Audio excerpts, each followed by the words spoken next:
Zahid Hamidi has stated that Umno will remain in the government until its term ends. We also have an update on former Premier Dr Mahathir Mohamad. Stay tuned for all this and more on KiniNews. Umno President Ahmad Zahid Hamidi has ruled out any return to past political arrangements with the opposition for the time being.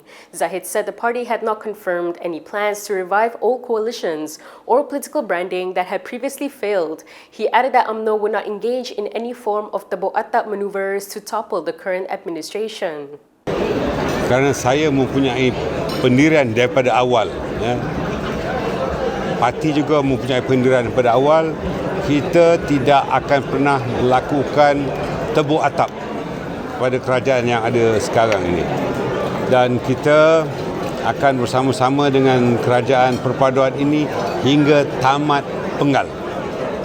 Bila penggalnya yang akan diumumkan nanti, ianya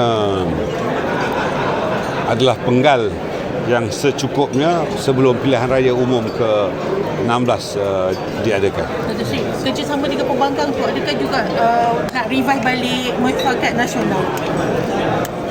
Kita tidak mahu bernostalgia menggunakan apa-apa nama yang pernah dicadangkan dahulu.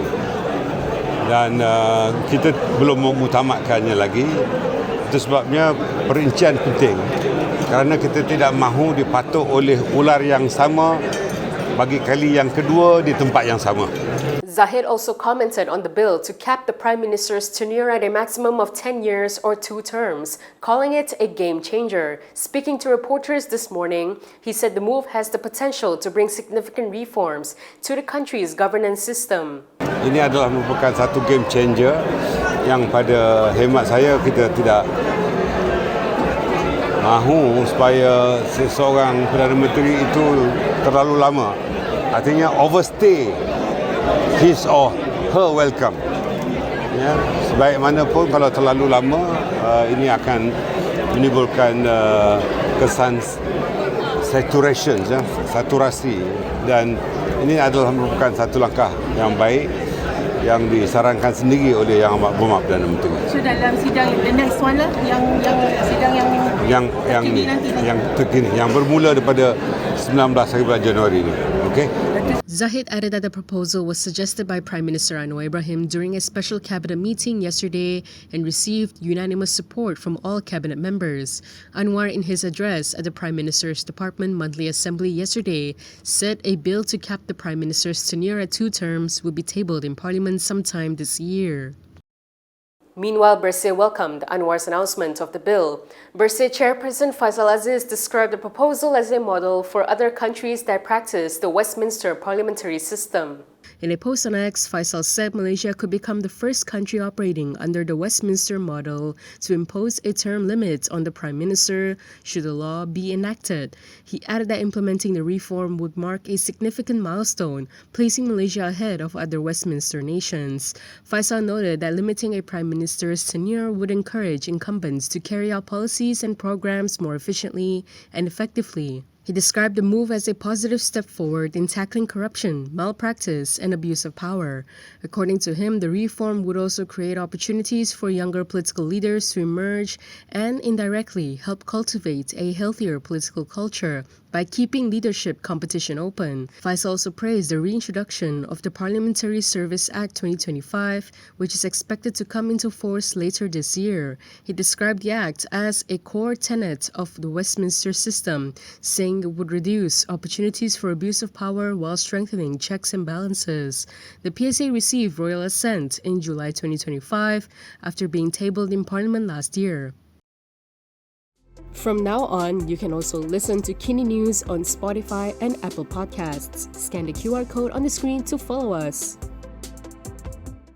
Former Prime Minister Dr Mahathir Mohamad has fractured his right hip and will require several weeks of hospitalization. His aide Sufi Yusof told the media that the injury was confirmed following a medical assessment and that Mahathir is expected to remain hospitalized for treatment and observation over the coming weeks. Mahathir had been taken to the hospital this morning after he sustained a fall at his residence in Seri Kembangan, Selangor. Sufi told the media that the incident happened at around 9 a.m. when Mahathir was transiting from the balcony to the living room. He said that the former premier was conscious and was taken to the National Heart Institute in Kuala Lumpur via ambulance. Mahathir was previously hospitalized at IJN in July last year after experiencing fatigue during a picnic event in Putrajaya just days after he celebrated his 100th birthday. Zayn Rayyan, Abdul Matin's father, Zayn Zahari, remains a free man after the High Court today dismissed the prosecution's appeal against his acquittal.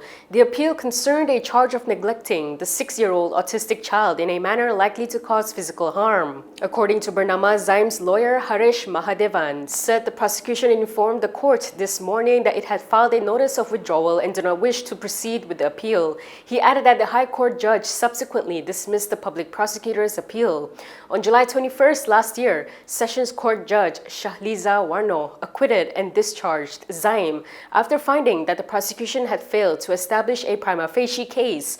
However, Zayn's mother, Ismanira Abdul Manaf, was ordered to enter her defense on the same charge.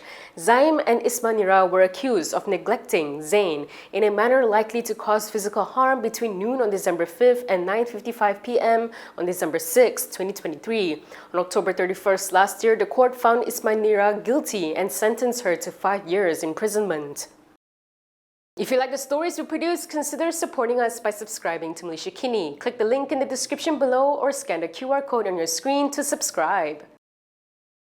The meeting today between Bersatu President Muhyiddin Yassin and Terengganu Menteri Besar Ahmad Samsuri Mokhtar was held with the blessing of past President Abdul Hadi Awang. This was confirmed by Hadi's political secretary Shahir Sulaiman. The meeting took place amidst speculation over who will assume the role of Perikatan Nasional Chairperson following Muhyiddin's resignation on January 1st. When contacted, Shahir said the meeting was informal, adding that a formal PN meeting is expected to be held in the near future. He told Malaysia Kini that Samsuri met Muhyiddin on the mandate of Tok Guru. However, he refused to elaborate on whether the meeting was linked to speculation over Samsuri's candidacy to become the next PN chairperson. Earlier, Shahir had shared a photograph of the meeting on Facebook. On December 2nd, Hadi had indicated that PAS is poised to take over leadership of the opposition coalition, noting that several names, including his own, were being considered to replace Muhyiddin. However, Hadi acknowledged that he is in poor health and stressed that PAS has other capable leaders, including technocrats, who could assume the position. Prime Minister Anwar Ibrahim's former aide, Farhash Wafa Salvador Riza Mubarak, has resigned from MMAG Holdings Berhad. He has also disposed of his entire shareholding in the firm. His departure from the integrated supply chain management firm comes less than a year after he emerged as its largest shareholder.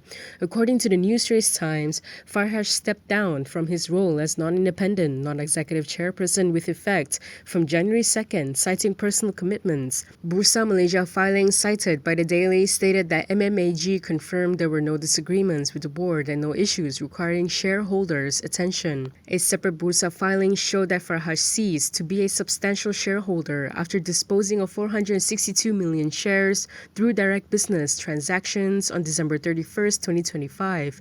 NSC reported that MMAG's share price has since declined sharply following Farhash's sudden exit. It added that the company has yet to announce a replacement chairperson. Yesterday, Prime Minister Anwar Ibrahim announced that a law to limit the term of the Prime Minister to 10 years will be among 4 reforms to be enacted in 2026. In a special New Year's announcement, Anwar said that the bill will be tabled in Parliament sometime this year. Following the announcement, Kinitv conducted a poll to gauge public reaction to Anwar's proposal. The poll showed strong support, with 79% of respondents backing the bill, saying the country deserves greater democracy and transparency.